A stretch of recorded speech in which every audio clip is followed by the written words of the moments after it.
ಮಧ್ಯ ಕರ್ನಾಟಕದ ದಾವಣಗೆರೆಯಲ್ಲಿನ ಏನು ದುಗ್ಗಮ್ಮ ಜಾತ್ರಾ ಭಾರಿ ಪ್ರಸಿದ್ಧಿಯನ್ನು ಹೊಂದಿದೆ. ಈಗಾಗಲೇ ದಾವಣಗೆರೆಯಲ್ಲೂ ಕೂಡ ದುಗ್ಗಮ್ಮ ಜಾತ್ರಾ ಸಂಭ್ರಮ ಕಳೆಗಟ್ಟಿತ್ತು. ರಾಜ್ಯದ ಮೂಲೆ ಮೂಲೆಗಳಿಂದ ಕೂಡ ಭಕ್ತರು ಬಂದು ಜಾತ್ರೆಯ ಸಂಭ್ರಮದಲ್ಲಿ ಪಾಲ್ಗೊಂಡಿದ್ದಾರೆ.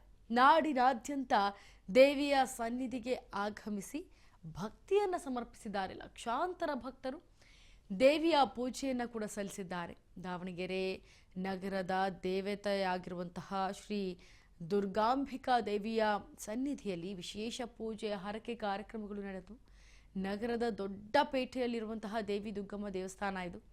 2 ವರ್ಷಗಳಿಗೊಮ್ಮೆ ಜಾತ್ರೆ ನಡೆಯುತ್ತೆ. ಇಲ್ಲಿ 2 ವರ್ಷಗಳಿಗೊಮ್ಮೆ ಆಚರಿಸುವಂತಹ ಜಾತ್ರಾ ಮಹೋತ್ಸವದಲ್ಲಿ ಉರುಳು ಸೇವೆಯನ್ನ ಮಾಡಿ ಭಕ್ತಿಯನ್ನ ಸಮರ್ಪಣೆ ಮಾಡ್ತಾರೆ ಜನರು. ಅಲ್ಲಿನ ಭಕ್ತಗಣ ಮುಂಜಾಗ್ರತಾ ಕ್ರಮವಾಗಿ ಭಕ್ತಾದಿಗಳಿಗಾಗಿ ಇದೀಗ ಜಿಲ್ಲಾಡಳಿತದಿಂದ ದೇವಸ್ಥಾನದ ಸುತ್ತ ಅಗತ್ಯದ ವ್ಯವಸ್ಥೆಗಳನ್ನು ಮಾಡಲಾಗಿದೆ. ದೃಶ್ಯಾವಳಿಗಳಲ್ಲಿ ಗಮನಿಸ್ತಾ ಇದ್ದೀರಾ, ಜಾತ್ರಾ ಮಹೋತ್ಸವ ಅದ್ದೂರಿಯಾಗಿ ನಡೀತಾ ಇದೆ.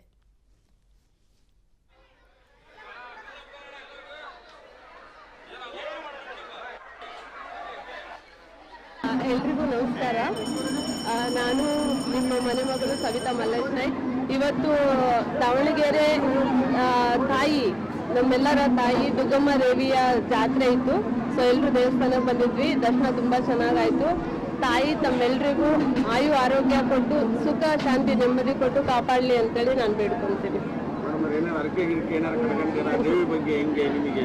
ಇಲ್ಲ, ನಾನು ದಾವಣಗೆರೆ ಬಂದಾಗಿಂದ ನಾನು ದುರ್ಗಾಂಬಿಕಾ ದೇವಿ ಜಾತ್ರಾ ಮಹೋತ್ಸವ ದಿನಾಂಕ 20ನೇ ತಾರೀಕು ಜನವರಿ 20ರಿಂದ ಶುರುವಾಗಿದೆ. ಅಂಬರಗಂಬ ಪೂಜೆ ಅಲ್ಲಿಂದ ಶುರುವಾಗಿದ್ದು ಇಲ್ಲಿವರೆಗೂ ಇನ್ನೂ ನಡೀತಾನೆ ಇದೆ. ಮುಂದಿನ ತಿಂಗಳು 13ನೇ ತಾರೀಕು ತನಕ, ಫೆಬ್ರವರಿ 13ನೇ ತಾರೀಕು ತನಕ ಈ ಜಾತ್ರಾ ಮಹೋತ್ಸವ ಇದ್ದೇ ಇರುತ್ತೆ. ಜಾತ್ರಾ ಮಹೋತ್ಸವ ಇದರಿಂದ ನಮ್ಗೆ ಅಷ್ಟು ತಿಳಿದಿಲ್ಲ ನನ್ನ ಅಮ್ಮನ ಬಗ್ಗೆ. ಬಟ್ ಪವಾಡ ಇದೆ.